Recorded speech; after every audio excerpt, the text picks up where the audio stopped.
how to crochet in the round using double crochet. Now to get started, I'm going to chain 5 and then put a slip stitch into the very first chain to make a circle. Once I have my circle, I'm going to chain 2 for my turning chain.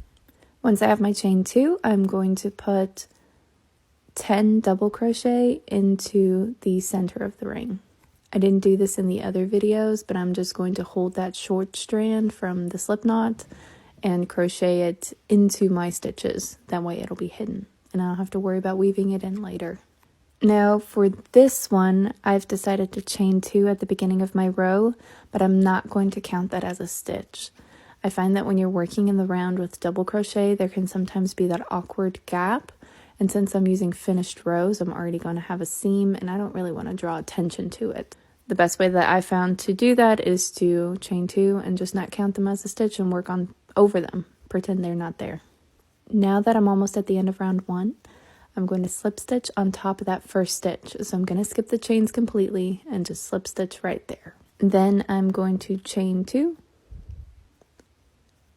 and turn my work. Now you don't have to turn your work when you're working in the round. I prefer to do it if I want to create a reversible fabric. So for round 2, I'm going to put 2 double crochet into each stitch around. Since I am working in finished rows and not a continuous round, I do have to count my stitches so I don't accidentally work into that slip stitch. So for round 2, I'm going to, like I said, put 2 double crochet in each stitch, and then for round 3, I'm going to have a combination of an increase stitch, being the 2 double crochet, and a regular stitch. And then for round 4, it'll be an increase stitch and 2 regular stitches over the next 2. And for the 5th row, it'll be an increase stitch and then a regular stitch over the next 3 stitches. And that is how you can increase your rows to achieve that perfect circular shape. It's totally up to you if you want to put the increase stitch first and then the regular stitch, or if you want to put the regular stitch first and then the increase stitch. The first method is going to give you a circle and the second method is going to give you more of a hexagon, whatever the shape is called if you have 10 sides.